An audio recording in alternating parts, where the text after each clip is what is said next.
Hello, Black Women Amplified family. It's your girl, Monica Wisdom. How are you doing today? I am so excited that you're here with us, and I can't wait to get into this conversation. First of all,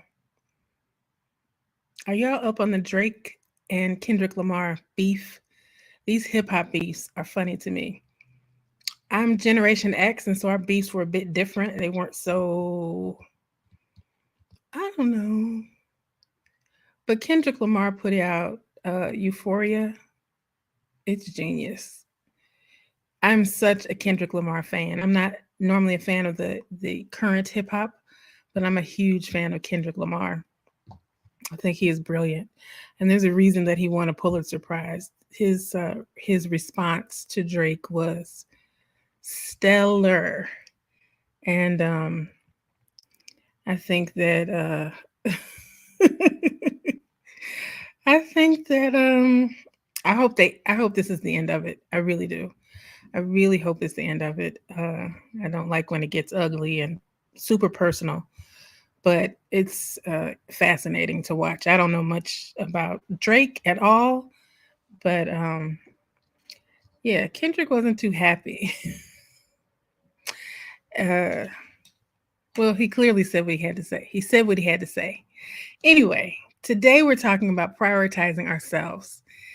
So we're pulling up on the end of season 3 for the Black Women Amplified podcast. I have one more interview and I have a wrap up podcast happening. And then I will start formulating season 4. I have, I'm still plotting and planning on what I'm going to do, what season 4 is going to look like. I don't really have anything specific in mind. I know I want to continue the conversation of storytelling, continue the conversation of self-care, prioritizing yourself. Time to build out this YouTube channel. So if you're watching me on Facebook, I'm over on YouTube. So if you're a YouTube watcher, come on over to Black Women Amplified and subscribe to the channel. It is growing. I've been coming on live more often. And Facebook is getting really wonky about third-party apps. So I don't know if this is showing on Facebook or not. But if you're on Facebook, I guess put up some hearts so that I can see them and I know that you're there. But if you're on the YouTube, hello and welcome. So I am Monica Wisdom, the founder and creator of Black Women Amplified, the platform and the podcast. And if you have not listened to the podcast episodes, I invite you to listen to the conversations with some incredible women from Chapel Hart to Reese Palmer, Liv Warfield, Tracy Moore, who is a celebrity casting director who discovered Dave Chappelle and Kerry Washington and several other people. And they're just very inspiring conversations. We talk about their story, their journey, their challenges, and their triumphs. And they're very honest and very vulnerable. So they're great conversations. So if you're a podcast lover, go to Black Women Amplified on your favorite podcast platform. Subscribe so that you don't miss an episode. And subscribe here, as well as like the content and share it with a friend if you feel so inclined. But what we're going to talk about, I was watching a YouTube, there's a person, she's not a YouTuber, she's a venture capitalist, and she has a fund for marginalized businesses, about $30 million. People, from all over, from angel investors to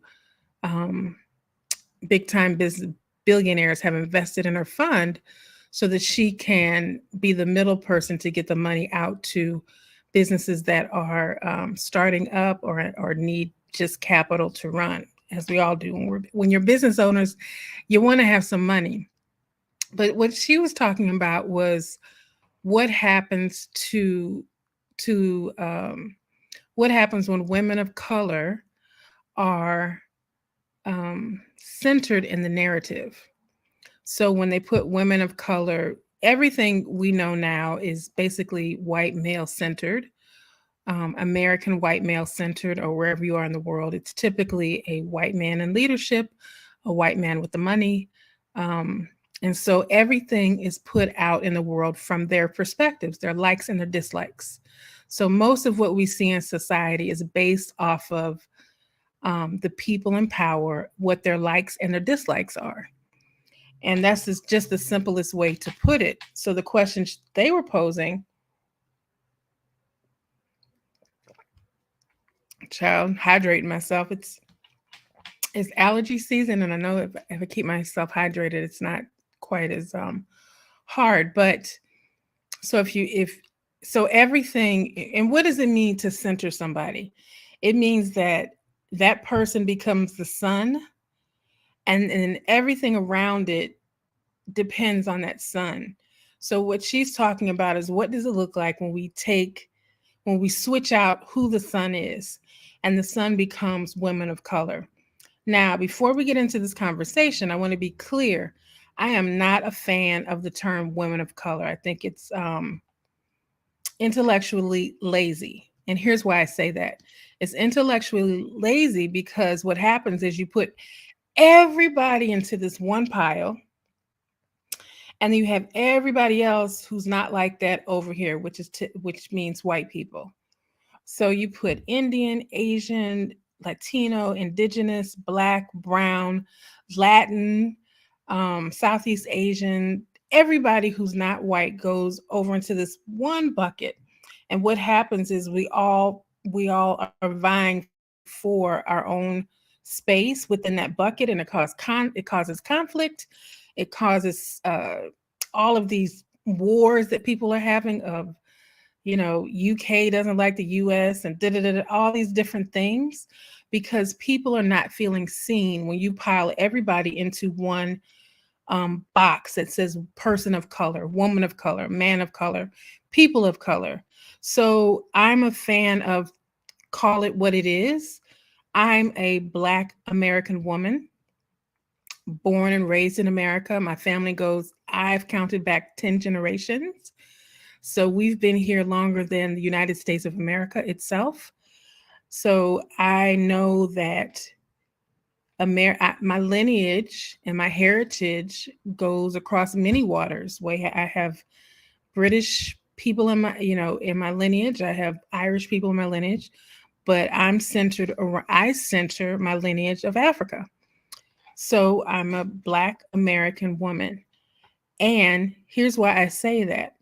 It's important to know my journey, but it's also important to know someone from the Caribbean, an immigrant journey. So if you clump myself and a Jamaican woman and a Bahamian woman and a Cuban woman, who we all may look just alike. We all may look just alike. We might have all been come from the same slave ship, right? But landed in different pockets. We might have been a part of the first wave or the second wave. People don't understand that there were two waves. There's the transatlantic slave trade, and then there's the triangle slave trade, as I'm calling it. And the triangle slave trade is when the transatlantic became illegal. So then they were taking people from the Americas and taking them to Brazil, South America, and to the Caribbean, because the slave trade was really strong. And remember, before the United States became the United States, there was 150 years. Well, I can't remember the amount of years, but there was a colony, and the colonies went from the Americas all the way down to the Caribbean before the United States won the Revolutionary War and won its freedom from Great Britain. From the king, from the queen, honey, from the king, honey. So that is what the musical Hamilton is all about. So if you don't like reading the books about it, go watch Hamilton and you'll see the whole story about how the United States became the United States.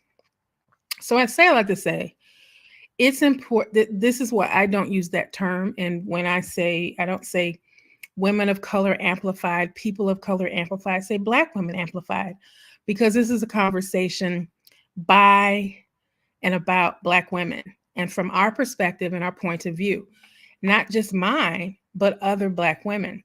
Now, I also have other Black women who are part of the diaspora having this conversation, but I'm clear that they are Afro-Latina.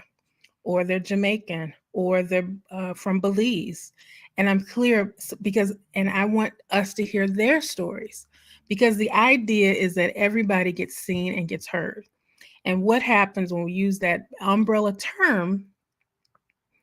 I don't have the same journey, and I've talked about this on the podcast. I don't have the same journey as a woman, an immigrant woman from Vietnam. Whole different life experience.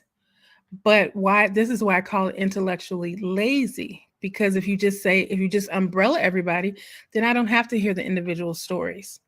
And I don't have to see the DNA of a person. I don't have to see the unique attributes of a person or their experiences. And we may have shared experiences, but at the end of the day, we're individuals. So that's on that. But the idea, let's get back to the original topic, the idea of centering somebody is to say that who is the son of this story, right? If you're talking about a fable or a fairy tale or just a life journey, we live in a society that centers white men. So everything is by and for them. And then we have to kind of figure out how to navigate how to orbit around them as the son. But when you switch it to centering somebody else, a woman of color, Black woman, brown woman, Asian woman, then they become the center and everybody navigates around them. And so what happens is, because of our life experiences being different, and I'm going to use the example of Black women. I could be using the example of any woman, but from any part of the world, any lineage, any heritage, or any culture.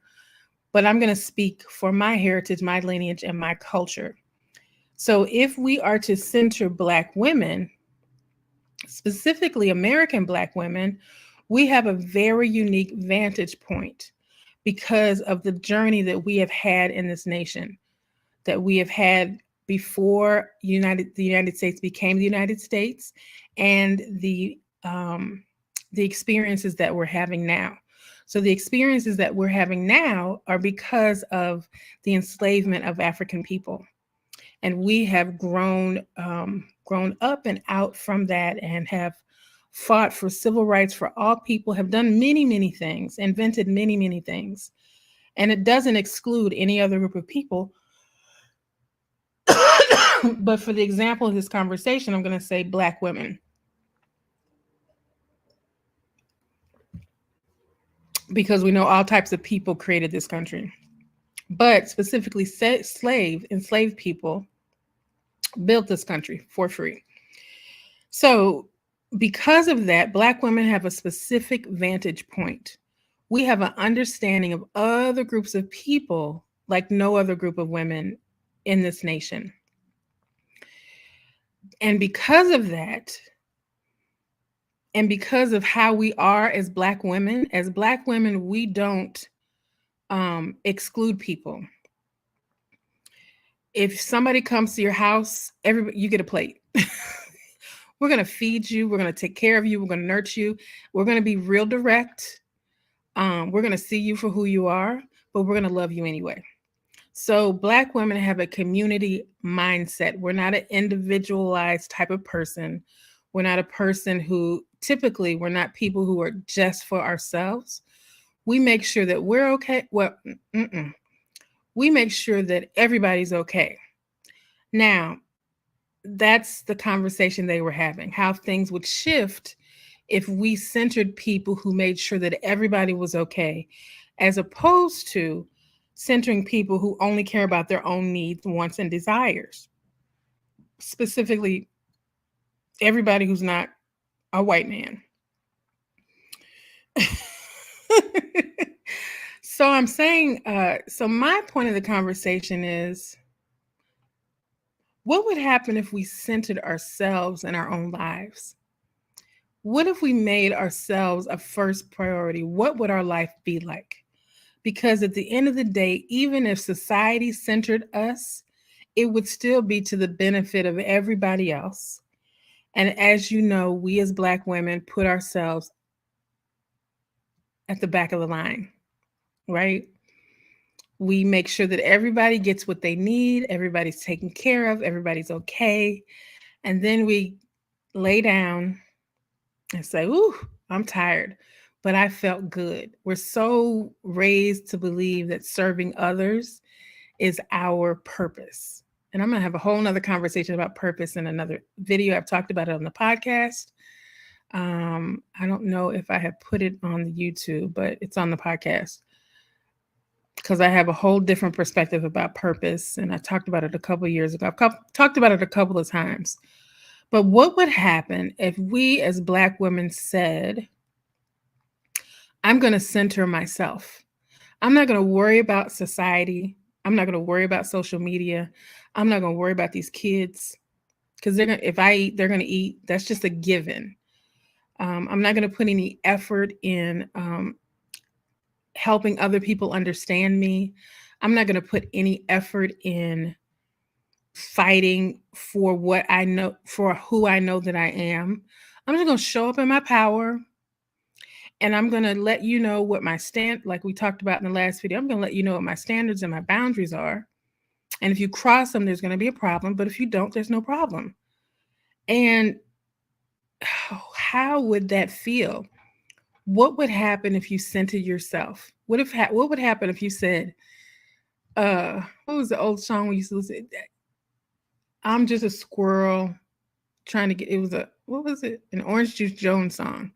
I'm just a squirrel trying to get a nut. What if we said that, hey, I'm going to put myself first.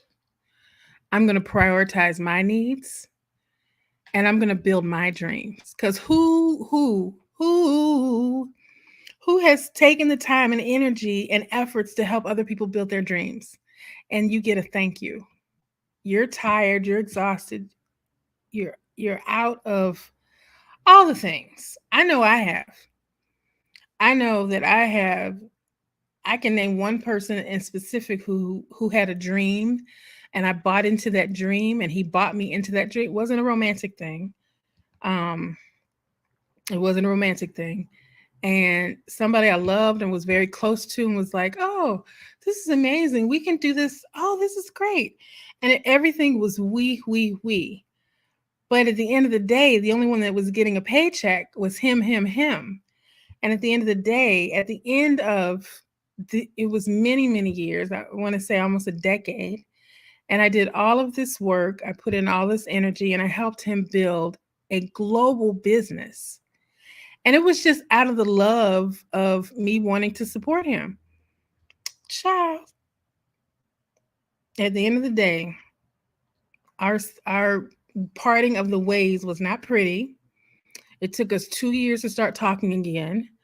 And at the end of the day, he made a lot of money off of his work, of course, his work and his efforts, but mine too. And he didn't see the value in paying me, and I didn't see the value of it either. And so when people ask me to help them now, I'm like, what's your budget? Period. What is your budget? Because I don't think it's fair that people benefit from my brain trust and not value it. So I have to value it for myself. I have to put myself first, make myself a priority, and work on building my dreams, which is what I'm doing here on the YouTube.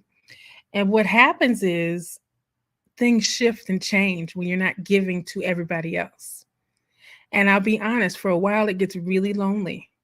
When you start telling people no, it gets really lonely. But it gets really clear on why people have you in their life. And when you get clear with yourself, and like I will always talk about, the most powerful thing you can do for yourself is go on a self-discovery journey. I did it. I've done it a couple of times. My last one was probably about 1.5 years ago, and I went through it for about a year. And what happens in a self-discovery journey is you get to know yourself really, really well. And I even created a journal called Self-Love Amplified. There's a you can tap into it somewhere on this page. There's a way to order it, but it's called Self-Love Amplified, and it's a journal, a prompted journal of questions. And these questions will guide you through a process of self-discovery. And it begins with asking you some really poignant questions. And if you take the time to answer them, by the time you get to the end of the book where you talk about your dreams and your hopes and your future, you will have a clear understanding of who you are, what you contribute to the world, and how to say no and why you should say no. So it's a powerful book and also has beautiful photographs that you can color in case you need a break from all the intensity. There's butterflies and women meditating. It's a beautiful, beautiful book. And there's all you can tap into it, like I said, on this page. But anyway, what happens when we prioritize ourselves, when we put ourselves first, and when we say to the world, I matter? And you look in the mirror and say, I matter, and I'm worthy of reclaiming my time and prioritizing myself. You will have feelings of worthiness. You will feel valued. You will feel rested because you're not overextending yourself. You won't feel the overwhelm because you're not spread so thin that you don't have time for yourself. You feel loved because you will genuinely know that people are in your space because of you, not because of what you can do for them, but because of you. And then you will feel so appreciated when people just want to be with you, just to be in your presence. Because we're all worthy to have a space where presence is appreciated just because we're breathing. Not what can I get out of you? What can you do for me? Not from a place of, I call it toddlerism. You know how toddlers are. I want, I want, I want, I want. And people can be that same way with our time and our energy. But one thing I love about my best friend is we can just literally sit down and do nothing. We can do all the things, or we can do absolutely nothing. Order some food, put on a movie, and laugh and just be in each other's presence. Those are some of my best relationships, when I can just be in a person's presence and we're not focused on anything. We're not trying to build, we're not trying to network. We're just being. And even just with myself, I'm not times when I'm like, okay, I need to power down. I don't need to work on a project. I don't need to work on this. I don't need to work on that. I just need to be. Right. What did I do this? I had last week, I had one of those, I had those moments, and one of my shows that I used to watch was called Nashville. And sometimes I can get really, like numb about things it's like when things are too much and things are overwhelming. I can just, like, how a computer will just stop, then you have to reset it. You have to restart it, then you have to fill out all the passwords and put everything in the put everything back in order. And so typically I find when I do that, I just need to chill out and just chill out, because my brain is in overload and it gets in shutdown mode where I can't even think properly. And so and I learned this in my self-discovery journey, that when that happens, that means it's time for me to power down so that I can mentally recalibrate. And so I was watching a TV show called Nashville, and I used to watch it on and off. And it's about Nashville, it's about the music industry. And I love watching stuff about the music industry because I worked in it for like 10 years with different companies and different people like the Isley Brothers and DreamWorks Records and Atlantic Records and just different projects. Also, as a freelance artist, as a hairstylist, I was able to work with Leela Rashan and I've worked with Cheryl Lee Ralph. I've worked with, I don't remember now, Loretta Devine, just different people, independent artists. So anyway, I love the music industry. It's one of my favorite places outside of the craziness. Outside of the craziness. But musicians and artists, like, those are my people. And so I watched the show Nashville, and I tell you what, it took me through so many emotions. It was like going through therapy. It was literally like we're going through therapy. It was loss and love and all just all the things, all the emotions, and it was really cathartic. And so it brought me back to a place of joy because sometimes you have to, facilitate your emotions through watching something else, like a movie. Oftentimes if I feel really, really down, I'll go put on a comedy. And always my favorite is Eddie Murphy. The Eddie Murphy is my go to for everything. So I'm either going to watch The Nutty Professor or I'm going to watch Dolomite because those movies just crack me up. And then some of his other movies are funny, but those are my favorites. The first Nutty Professor, not the second one. And Dolomite, I've watched, I think, 1,000 times just because I think it's brilliant. And he put out a Christmas movie with Tracy Ellis Ross. That was funny too. I like watching that as well. I've only watched that once, but I will put that. It will definitely be something I watch every Christmas because I love Eddie Murphy. Anyway, he's my favorite comedian. Favorite. I know people like Dave Chappelle or whoever, but for me, it's Eddie Murphy because Eddie Murphy can give a look and just have me pass out laughing. He's just so funny. He's brilliant. Um, and he's a person. He's an Aries like me, and Eddie Murphy will disappear. And when it's time for him to show up, he shows up and then he disappears again. And people are like, "What have you been doing?" He's like, "Sitting in my house watching TV." He lives a very uncomplicated life. And I love that. He's not trying to be over here and be over here, be over there. He just lives a very uncomplicated life. He has 10 kids. He likes his kids at the house. He just lives a very simple life. But when it's time for him to work, he goes to work and then he goes back home. I love that about him. And just lives great experiences. So, what happens when we prioritize ourselves and put our dreams first and our ideas first, and we make all this space, right? We make all this space for us to dream and tap into our imagination because we're not hustling and grinding and going after this and going after that and ending up in disappointment and frustration and anger and not feeling acknowledged and not feeling seen. We get to see ourselves and to play in this world in a whole new way. I mean, what if we said, you know what? I'm going to take all this energy that I'm giving everybody else and I'm going to reclaim my time and I'm going to give this energy to myself. And I'm going to say, self, what can we create? And here's my new thing. Oh my gosh. So I've been thinking a lot about manifesting. And I was telling my friend this story about the day of the eclipse. The eclipse happened. Everybody was like, "Oh, you got to go see the eclipse. It's going to be this big, huge spiritual thing." And I'm like, "Oh, okay, I'll go see it." But I tell you what, let me tell you what.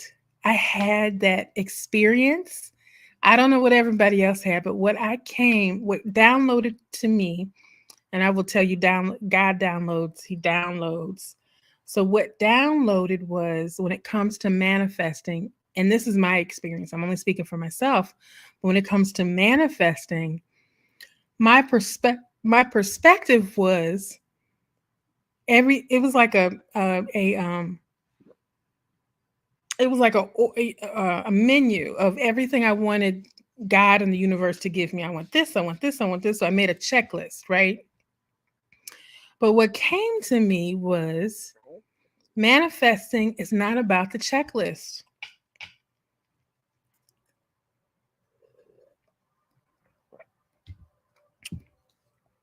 Manifesting is not about what you are here to get.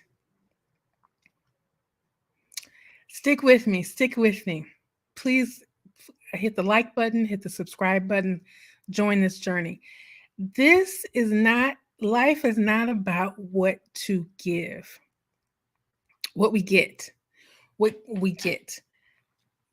And it just shifted my whole mindset. It said,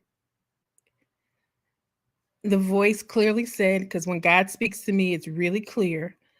The voice clearly said, your life is not about what you give, your life is about what you contribute.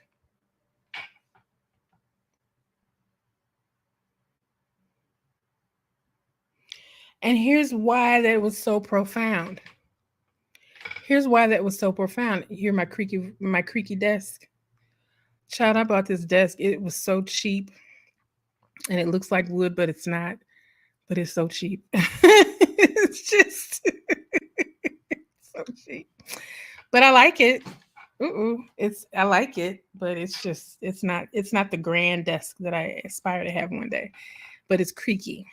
So anyway, what life is here to contribute? Because I was thinking about what shifted in my life. I've had a lot of life shifts. And I was like, what shifted in my life that is making things, it feels like everything is like clogged up. Like things are almost happening or things, and my life used to be one of those lives that it just flowed.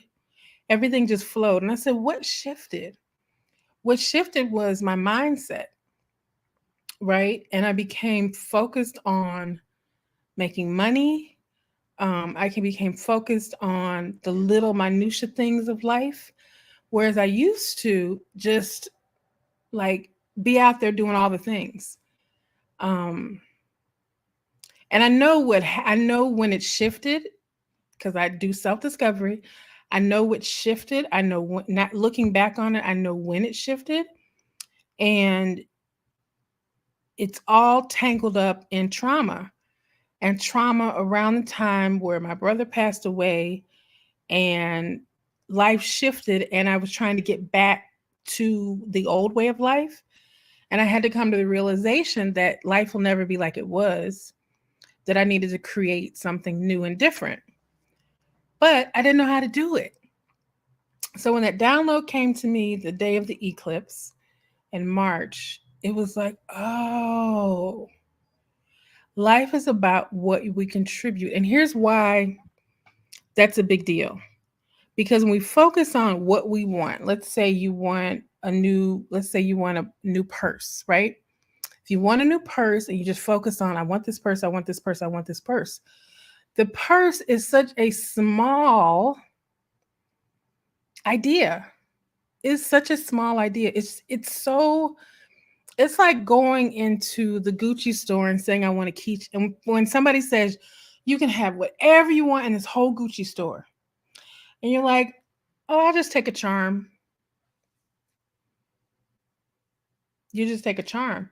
Yeah, just take a charm. So everything that's here, you're just going to take a charm. Yeah, just take a charm. I don't want much, just something simple and modest. I don't want people I don't want to be concerned about what people think about me. I don't feel worthy of having everything in the store that I want. Like why do I need all of that? It's not cool and it's not right and it's just like I'll just take a charm.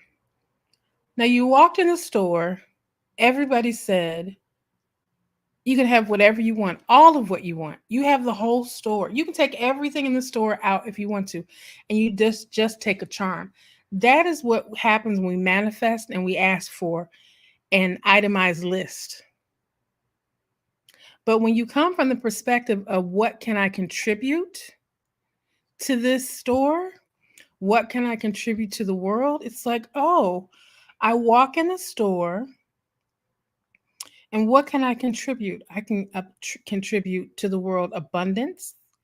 I can contribute to the world prosperity. I can contribute to the world luxury. I can contribute to the world living my best life.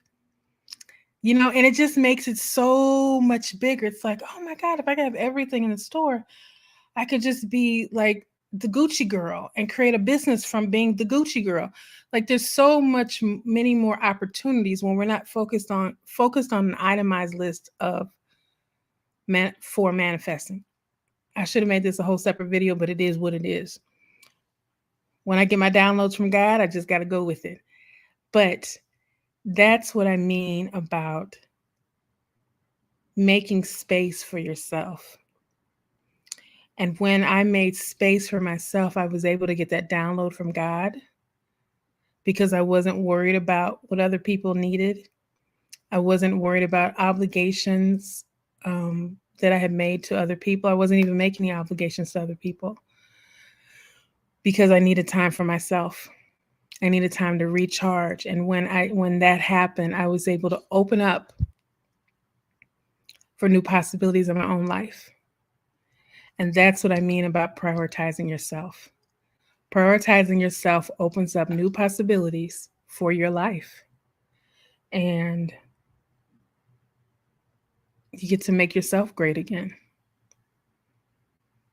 And here's the thing, I know people are having a hard time right now. And that's why I'm coming on here and I'm talking to people because I know I've had a hard time. And it's not easy picking up the pieces when something happens. It's not easy to see a way out when you're in the middle of something that's causing you pain or heartache. When you don't have enough money in the bank, and when you're having to depend on other people, or you don't have anybody to depend on, and you're like, I don't know how I'm going to make it to the other side. Oftentimes, the other side is right in front of you, but you can't see it because so many distractions, so many other concerns are blocking what's right in front of you. And sometimes we just have to get still, get honest with ourselves, and make ourselves a priority and center ourselves so that we can see the next step for our lives. So I say all that to say, take the time for yourself, get to know yourself better. If you're like, Monica, what is a self-discovery journey? You can order the journal and take it on yourself, or you can book a session with me and I can take you through the process that I went through that worked for me and I've taught other people. I'm sorry, I'm drinking this tea and it's so good. It's Buddha tea and I love it. It's my favorite tea so far.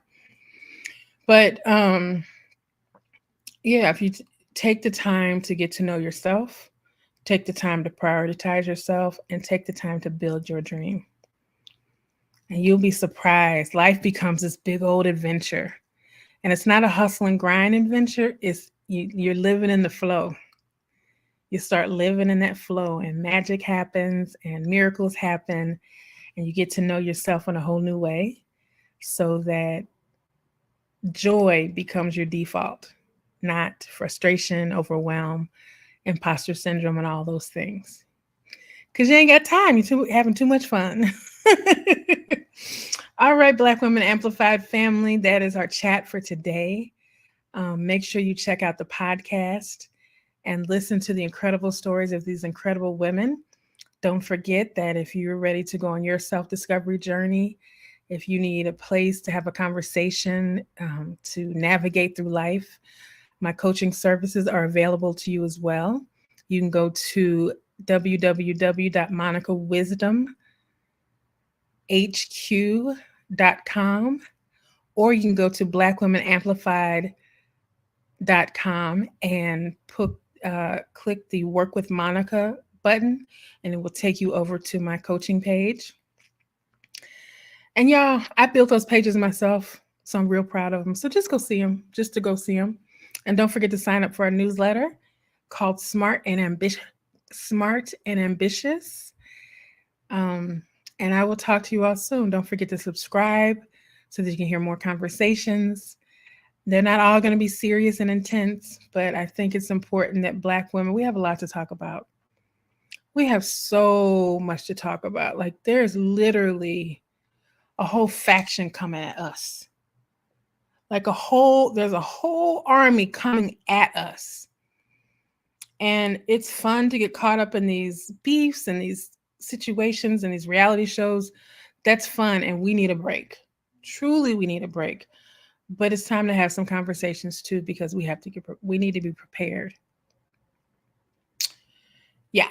So anyway, sending you all love and light and joy and peace, and I pray that life is beautiful for you. And I will see you next time.